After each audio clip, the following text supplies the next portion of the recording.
Paris Perspective.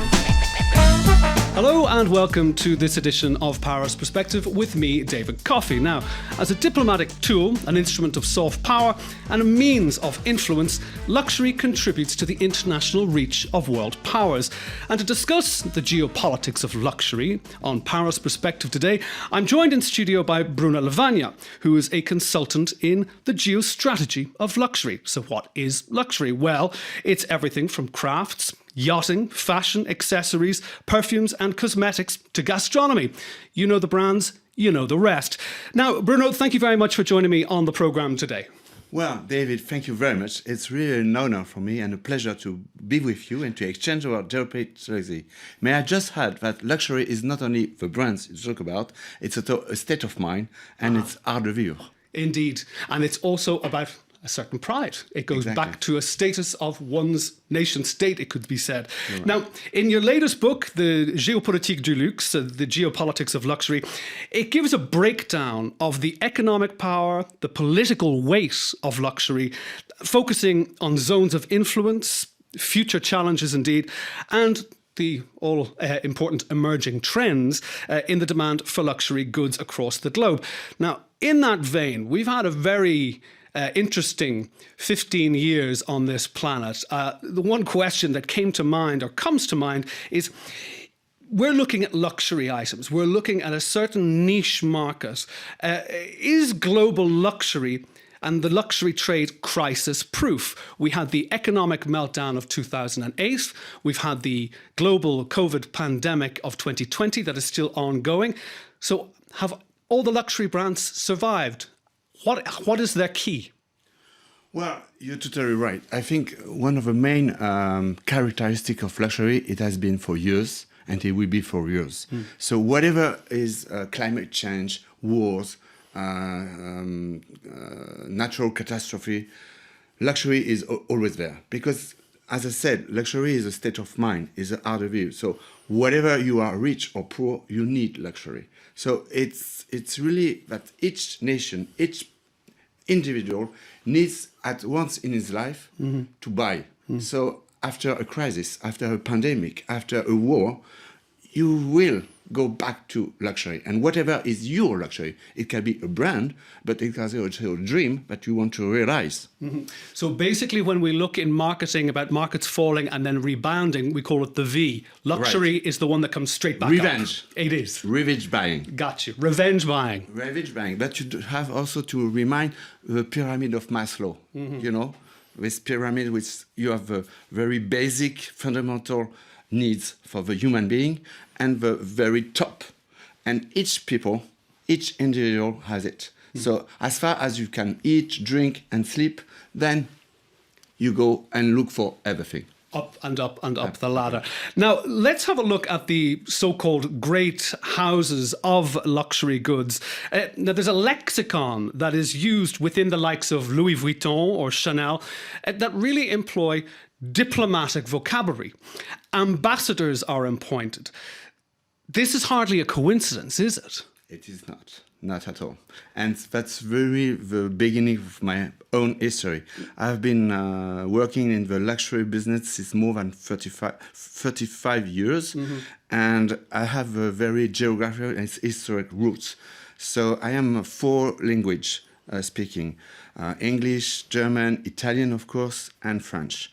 And when you travel, when you go abroad, you need to discover, you need to understand.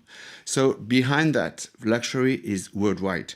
Each nation, each culture has its own luxury. Indeed, luxury invokes the national spirit, one could say, and also it promotes the international reach of an individual country. So there is a certain investment that diplomatically or otherwise that has to be put into luxury brands from each individual nation. But here's one little polemic that came to mind as well recently. Indeed, we were talking about the 15 years there, but let's just say, especially since the advent of COVID and social media, we live in a strange world. And I'd like to understand has the concept of luxury as a geopolitical tool, you know, in the expansion of soft power, has that come under attack? Why do I ask this question? when Russia rejected champagne as a luxury product to promote the purchase of the Russian Champanskoye, which is basically a cheaper sparkling wine, champagne producers who are very proud of their brand, which is a protected UNESCO brand, what happened there? Was that Vladimir Putin just trying to pull the carpet from underneath the French champagne producers? Again, you will think we have to come back individual habits and roots. Each people, each individual, each country has its own honor and patriotism and nationalism. So, of course, we all know champagne because it's the most famous art de vivre à la française, and all nations, all people, when they get married, when they have a big event, anniversary, they want to drink champagne. But each nation has its own very luxury drink. So it's normal to hear from Russia, tomorrow maybe from China, from India, that they have their own champagne. Look at the Americans, they say that we have our own champagne. And regarding this champagne war, I would say, which is very fitting, I am coming from the fragrance also industry. And you may have heard about the very famous champagne perfumes from Yves Saint Laurent at the very beginning. And even on the French market, it's very national, very patriotic. The champagne wines succeed in forgetting and cancel the champagne perfume, which has to be called YSL. So champagne is one of these amazing words which everybody is dreaming of. So of course you're totally right with the Russian little patriotic, and it's human being, I would say. Yeah. But don't forget that even inside France, the country of champagne, we had also succeed in this champagne world. You don't cross the line when it comes to the champagne brand. That's basically it. But the interesting thing, I mean, me coming from Ireland, I mean, we're always very proud of our whiskies, but then of course you have Japan, you have China now creating the whiskey because the market is there. So it's interesting. It is. And don't forget, sorry to interrupt you, but one of the best in luxury is Coco Chanel, who said, "I'm very honored to be copied, to be because when someone wants to do the same as you reach the best." Oscar Wilde said, "Plagiarism is the best form of flattery." Exactly. So Coco Chanel and Oscar Wilde have something in common. Luxury is something that it's upwards, frontward. It's normal that all people say, "Let's try." Yes. Now, the other thing that I find, well, that is basically that comes out very, very starkly in your book is that Asia has become the epicenter of the luxury market, specifically with China. China represents 40% of the global luxury consumer market. But Beijing, let's look at the politics here, it seeks to dominate the new Silk routes. This is the Belt and Road project, well, the colossal Belt and Road projects that are both maritime and overseas and overland. What about the reaction of the great houses that we spoke about there, be they Italian, be they French or otherwise? Do they question the authoritarian nature of or the approach of Xi Jinping and his Belt and Road project? Because we look at the politics in China, growing authoritarianism. We have Xinjiang with the Uyghurs in the West, which is key to the opening of the Silk Road.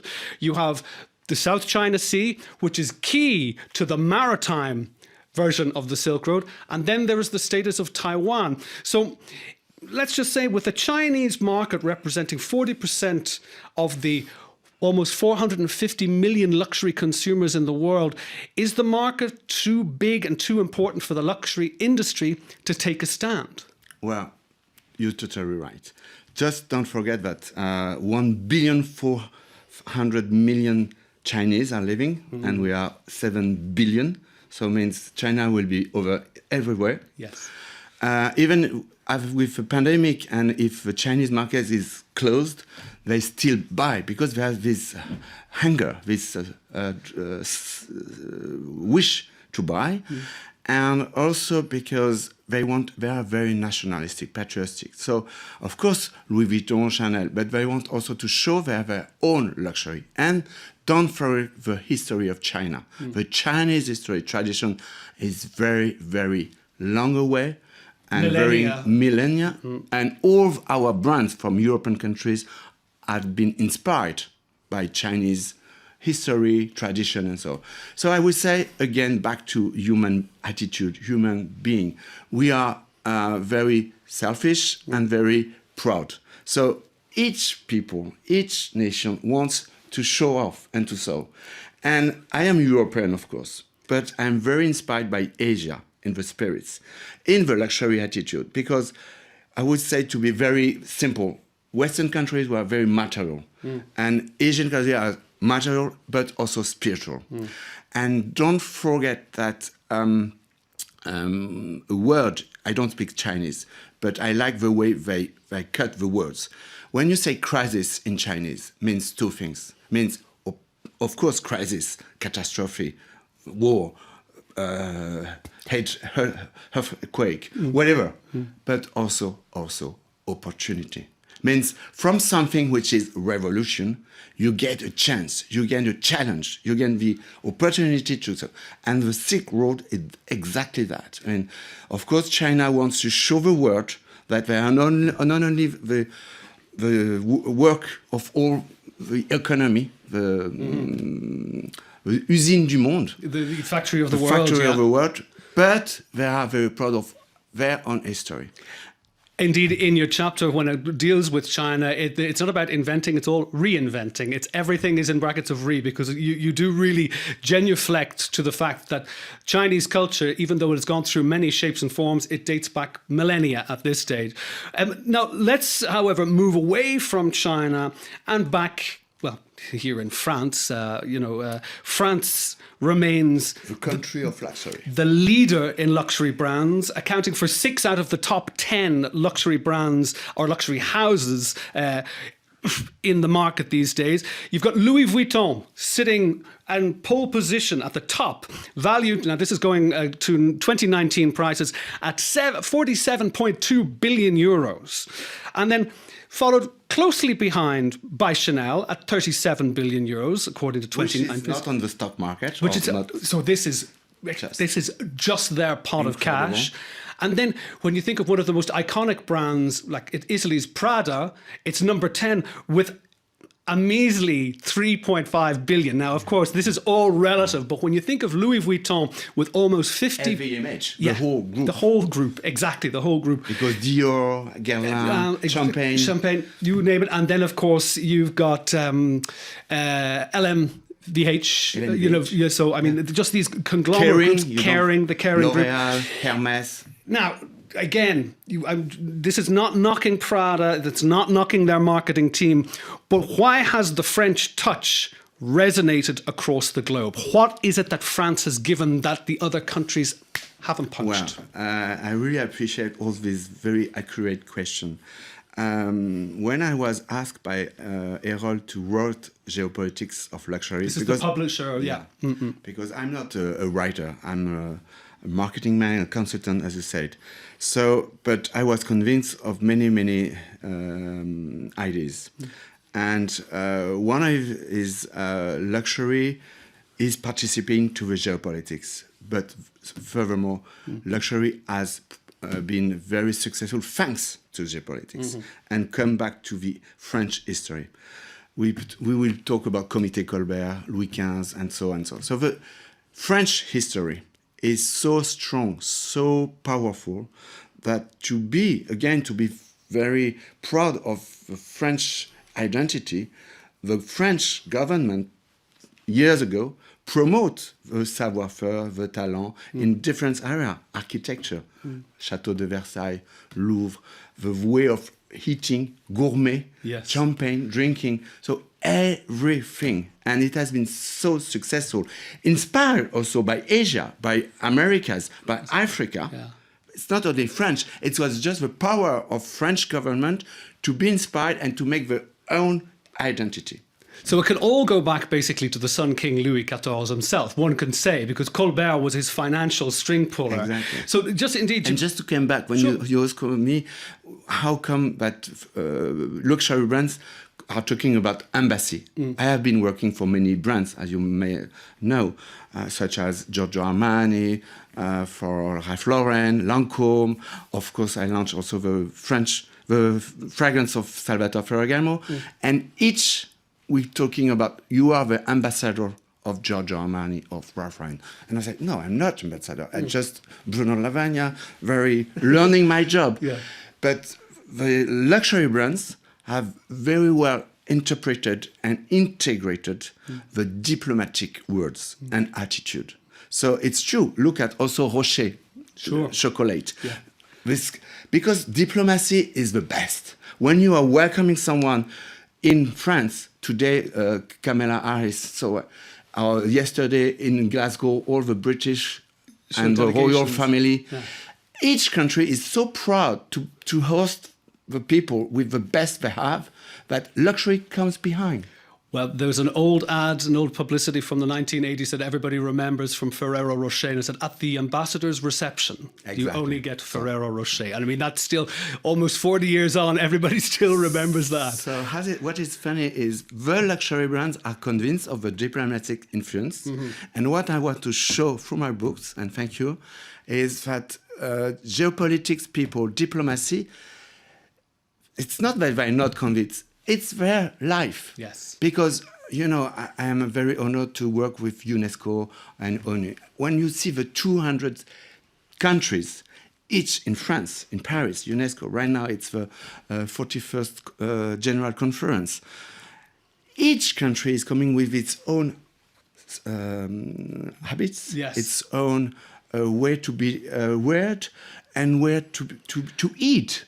Even in Paris. Even in Paris. Now, that brings me to another interesting thing. We'll get back to the Comité Colbert if we have time for it. But I think what is more important is something a little bit more recently, is that, for example, in 2019, the G7 summit was held in Biarritz. This was President Emmanuel Macron's big outing on the world stage in his home country. And it was a showcase for French produce, for French know-how, the savoir-faire. You had the Goût de France, the Taste of France, also known as Good France, and that was all about gastronomy.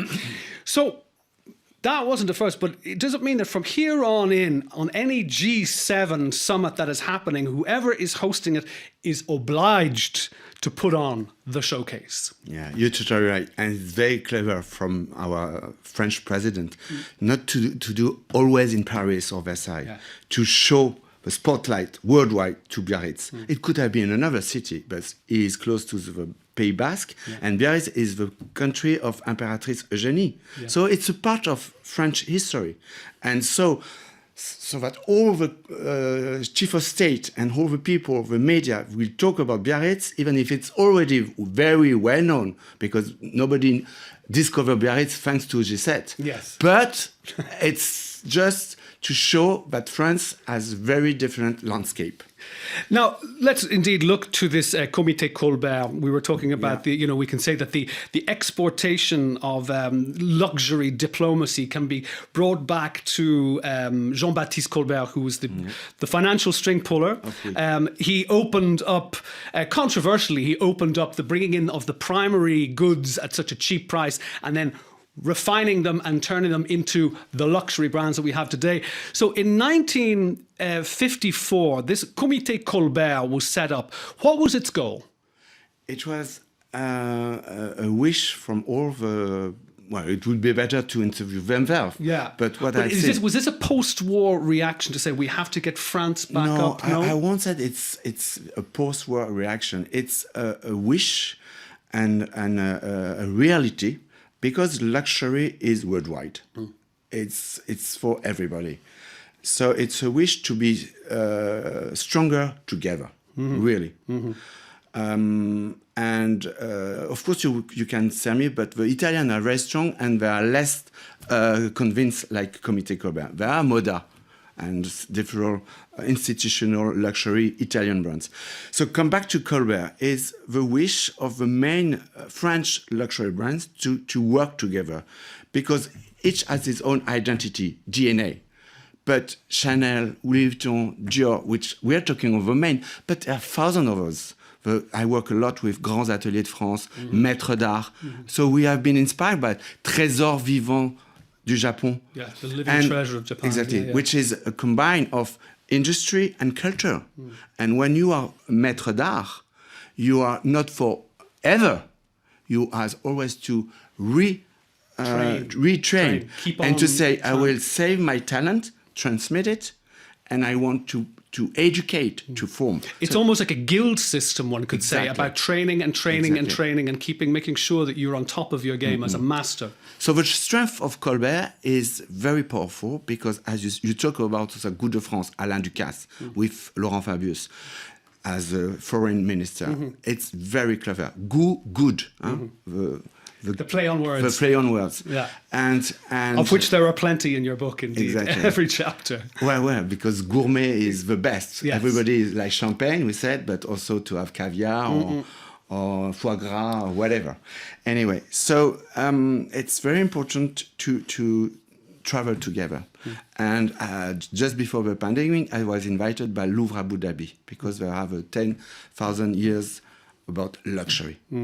And the exhibition was done by Comité Colbert, by Musée Art Décoratif, because the history of Louvre Abu Dhabi is also a part of, to show the world that Louvre is one of the mythic international museums, more than 10 million visitors a year, and the Emirates wanted this name, this brand. It's Louvre because it's branding. Exactly. So it's luxury culture branding. In their home And we country. were clever enough, French and Emirates, and they are celebrating the 50 anniversaries of their own independence, to show the world that also in the Middle East, this strategic hub, Dubai, Abu Dhabi, there are luxury roots and history. So, and French was there, but not only. So it's very interesting. This indeed brings me to my next question, and indeed it goes back to, let's say, the independence, the post-colonialism of countries such as, well, let's look at India being a curious point in reference. I mean, the Indian market, when it comes to luxury, of course, India has got centuries and centuries of opulence and decadence and We have richness nothing behind to it. learn to India. And exactly, but it's remained an enigma. When it comes to the export of luxury goods, even though the great houses here in France and in Europe have taken a lot from India, from their fabrics, perfumes, textures, and all of that. So what is it with India? It's a hard nut to crack. Do people prefer to buy their own luxury from within? Well, again, back to individual and nation and history of India. It's one of the biggest Commonwealth countries. Since the independence, the Indian history has always been very strong. It's one of the most powerful democratic nation. And India is a mosaic of countries, of people. So they have their own history, their own roots. It's totally different if you're in Maharaja, in Kerala, or wherever, New Delhi or Bombay, totally different. So there are more than 1 billion again. So somewhere they don't need the Western luxury brands. But they like because they know and they see. And Guerlain, and so many different in the fragrance area, in the tissue, textile, have been inspired of the wonderful history of India. So they're just laughing at and proud of and show that they have their own luxury. But India is not only in the luxury business, but very selfish and nationalistic. Also in the movies. Yes, of course, it's got its own Bollywood, it's got its Hollywood, own... Bollywood, and so on. So, I mean, India, of course, like China, we talked before, it's more than 1 billion people. They don't, yes, they care because there are a lot in London and Europe. They have a massive diaspora, of course. But they are very proud, very authentic, and they have all what they need. So behind that, we came back to geopolitics. It's hard for a luxury brand to enter and to settle. You need to have an Indian partner. You can't have your own boutique, and the boutique is in a hotel, resorts. So it's good because in hotel resorts, you have the captive customers, the people who won't buy. But we have to transfer our idea to be like an Avenue Montaigne or Faubourg Saint-Honoré. It will be in the big hotels. Yeah. So we just had to adapt. And what is very interesting by luxury, it's the capacity of the people managing the luxury to adapt and to look forward and to be ahead. It's almost like India is keeping a lid on the globalization of branding and high streets, and the brands like Zara and Occitan and all of these things that you see everywhere around the globe. They're saying no, we're going to back off there. But again, it's a hard nut to crack because you've got 1.2 billion people, 50% of them are under the age of 30. So I think you've got people like Coco Chanel who are hoping that once their billionaire father, passes their empire over to them, that they might be able to go out there. And the other thing as well is, and buy something as dull as Coco Chanel, because it's classic, it's sober, it's not Indian or flamboyant at all. And a lot of Indian people I've said who come to Europe, they go, how can you live here? It's so grey. It's so monotone, Come to India, it's full of colours. And again, great festivals such as Holi, the Festival of Colour, are now an annual event here in Paris. So there's a whole switching and over between the two countries that is quite a paradox, but it's interesting. But indeed, sticking with the theme briefly, we're running out of time here, Bruno. But in your book, you mention the great African awakening that's along the lines of that Africa today is like what China was like back in the 1980s, one can say. So this is a economics question, but also a geopolitical question. Are you saying in the book that until African states can develop more purchasing power, that can help an emerging middle class, that luxury in Africa will only be within the elite in African countries? I'm not totally right. I think Africa is one of the huge continents, of course, and it's very, very disparate. Compare Morocco, South Africa, and of course the poorest, and Ethiopia and different countries. So again, talking about Africa, it's so huge that it's difficult to make a summarize. Yeah. And you've got 50 different states with different... what is very interesting looking at Africa, and what I try to explain in my book, again, to explain, I don't say that I have the truth, and the truth can change, and I'm also learning myself every day by looking at people, by traveling to Africa and so on. But it's very proud people, again, who have a very strong history and show that luxury is not only to be rich. It's luxury in mind, in spirit, in tradition, in way to life, and to transmit. Yeah. So Africa is really that country, that continent to show the world that forever. Of course, it's the developing is totally different. Morocco, for me, is a part. One could say. Is a part because tried by state government policy, security, education. From the king himself. Yeah. I mean, it's again geopolitics of luxury. Luxury go where it's stable, where the people can buy. Because again, we came back to Maslow pyramid. If you need to eat, to thirsty, you can't have a house. Why care about luxury? Your first luxury is to have a house, right? So means that luxury, as I said, needs to have a stable, the fundamental. Yeah. And then you can build on it. But even when you are at the very beginning, you can have your own luxury. Now, just mentioning Africa there, but let's look also to the future. We're going to have to wrap it up here. We've only got a few more minutes, but we have to look at the future and, of course, climate change. We have COP26, Glasgow. Now, we have to look at the future of luxury as a geopolitical tool. You have, obviously, Extinction Rebellion saying overconsumption is our extinction. How have the great houses been adapting to the next generation's demand for sustainability and ethical production? there are foundations that have been set up, but is there not an element of, there've been accusations of greenwashing, where they've been, buying their carbon footprint from people who want to get rid of it? How have they reacted? Well, again, you're totally right. It's the reverse of the success, I would say. La rançon du succès in French. The ransom of success. That's it. Yeah. And what we call mass prestige. I mean, if you took all the different brands, I don't want to focus on one. Sure. You're successful, so you produce more, you sell more, and so on and so on. But at the end, everybody has the same. So it's not more luxury, because if everybody have the same handbag, the same shirt, the same, you get bored. And say, oh my God, when you go to embassy or to diplomacy, you have the same dress code, the same high watches or same jewelries. This is no more luxury.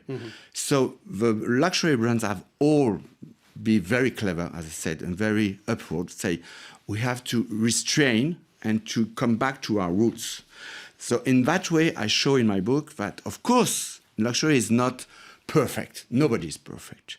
But luxury has the money, the power, luxury brands, to make an inside revolution and say, the climate change, the youth generation is right to ask for a more responsible environment. Yeah, leave less of a footprint and CSR more, and so on, RSE, whatever. And the thing is, don't forget that luxury brands comes from nature.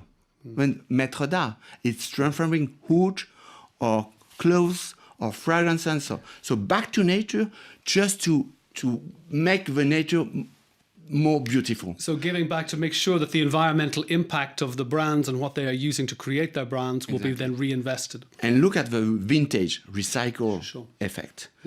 Of course, the luxury brands are the first ever. Look at, let's say, some names, because we are here, Hermès or Chanel with the bags. Yeah. The vintage has such a success by Sotheby's, by Christie's, that it's even because it's the Sac Kelly, of a Sac Birkin, of a whatever, Lady Dior. Yeah. You want to have the one of the 60s, of the 50s. Exactly. And the best is to look at watches. All luxury watches brands have always maintained their marketing and their positioning to transmit. You bought a watch which can be more than 1 million because you want to give it to your son or to your daughter or to your grandson. So this is really it's a transmission. long-term investment, and that is the luxury. Forever. And that is the luxury of luxury. That is the luxury of having access to such luxuries. Unfortunately, Bruno, we're going to leave it at that. Bruno Lavagna, international expert in luxury and a consultant in geostrategy and the geostrategy of luxury. Thank you very much for being on Paris Perspective today. Well, thank you to you and to the whole team of RFI. Thank you very much, and thank you for tuning in to this edition of Paris Perspective.